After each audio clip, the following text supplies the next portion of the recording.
Assalamu alaikum class. How are you all? As you all know, today we have to start a new chapter, that is force, work and energy.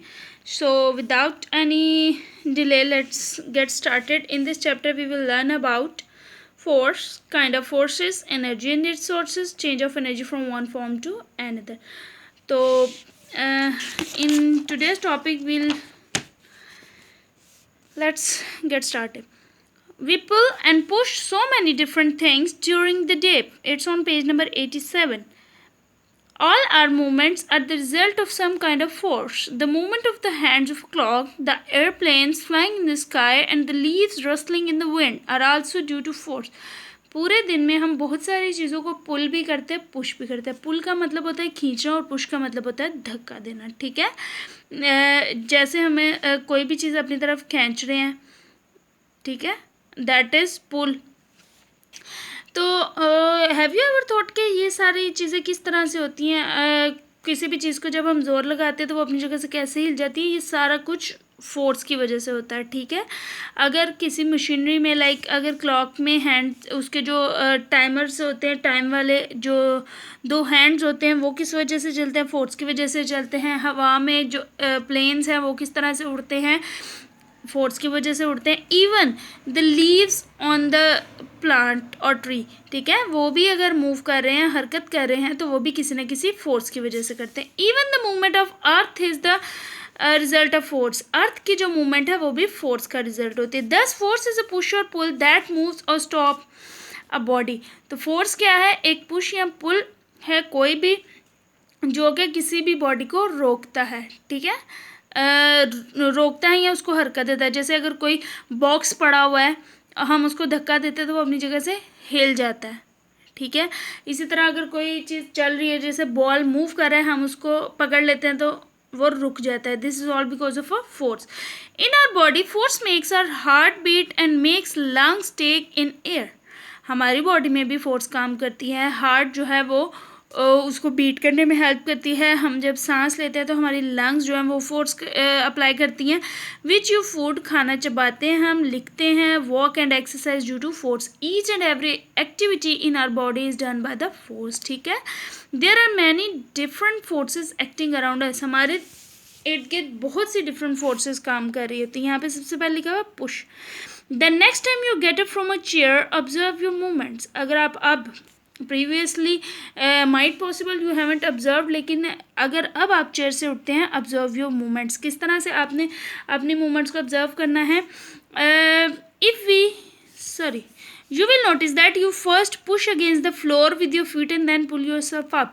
आप जब chair से उठते हैं तो आप direct हवा में उड़ना तो नहीं शुरू करते. पहले हम अपने पाँव ज़मीन पर रखते हैं, ज़मीन पर ग्रिप स्ट्रॉन्ग करते हैं अपनी, और फिर हम उठते हैं. तो बेसिकली हमारे जो फीट होते हैं वो एक फोर्स अप्लाई कर रहे होते हैं अर्थ पे, जिसके अपोजिट रिएक्शन में हमारी बॉडी मूव करती है. ठीक है, we push an object if we move it away from us and pull the object if we bring it closer to us. अगर हम अपने से कोई चीज़ दूर करना चाहते हैं तो हम उसको पुश करते हैं, जबकि अगर हम अपने पास कोई चीज़ लाना चाहते हैं तो उसको हम पुल करते हैं. For some movements like moving a chair we can either push और पुल. अब चेयर की जो मूवमेंट है, अगर हमें चेयर चाहिए तो हम उसको पुल करते हैं अपनी तरफ, चेयर नहीं चाहिए तो हम उसको पुश कर देते हैं. In most of our movements we other push और pull. The push and pull of one object on the other is called force. किसी भी चीज़ को पुश करना या पुल करना इज फोर्स. ठीक है, इसका मतलब यह है कि हम उस ऑब्जेक्ट के ऊपर फोर्स अप्लाई कर रहे हैं. The push and the lifting of object, bending of a wire, pulling of an elastic band, turning of a rope और squeezing of a lemon use push और pull. Even every little activity that is going on is due to force. कुछ भी हो रहा है वो push या पुल की वजह से हो रहा है. अब यहाँ पे आप देखें, this is pushing and pulling of force. ठीक है, ये दोनों तरफ से, दोनों जो पार्टीज हैं, दोनों जो तरफ पे जो चिल्ड्रन हैं, वो क्या कर रहे हैं? अपनी अपनी तरफ पुल कर रहे हैं. ठीक है, पुल कर रहे हैं वो रोप को, और इसका क्या मतलब है कि वो एक फोर्स अप्लाई कर रहे हैं उस रोप को अपनी तरफ लाने के लिए.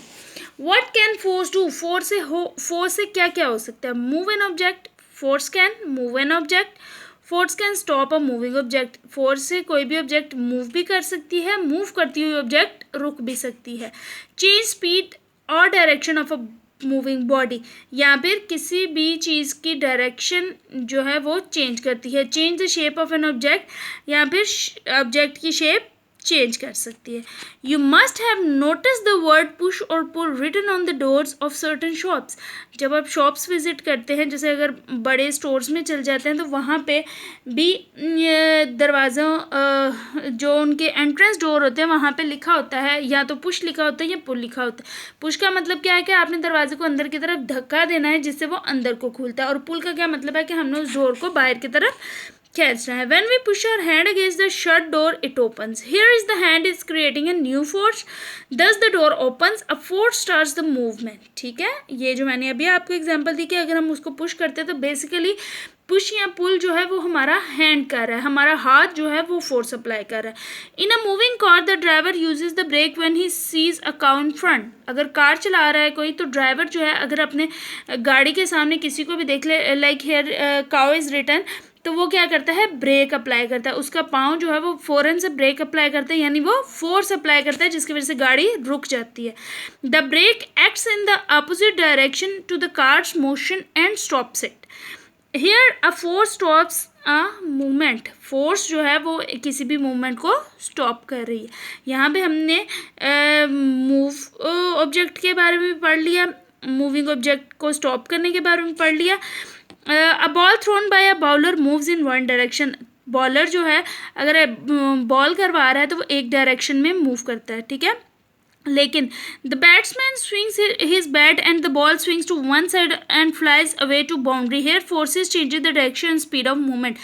बॉलर जो है वो एक डायरेक्शन में बॉल फेंक रहा है, लेकिन जो उसका रिसीवर है यानी जो बैट्समैन है वो स्विंग करता है अपना बैट और वो किसी भी डायरेक्शन उस बॉल को हिट करता है, ठीक है। यहाँ पे हमारे पास एग्जाम्पल आ गई चेंजिंग ऑफ एन ऑब्जेक्ट।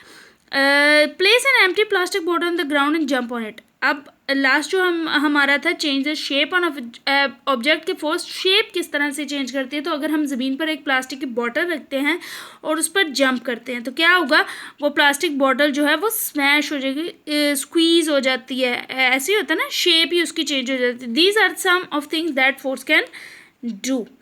ठीक हो गया, इट इज़ क्वाइट कॉम्प्लिकेटेड। तो आपने page number 87 and 88 must read it and underline the difficult words plus write them in your notebooks. Tomorrow we will start the kinds of forces inshallah. Till my next video, take a lot of care of yourself. Allah Hafiz.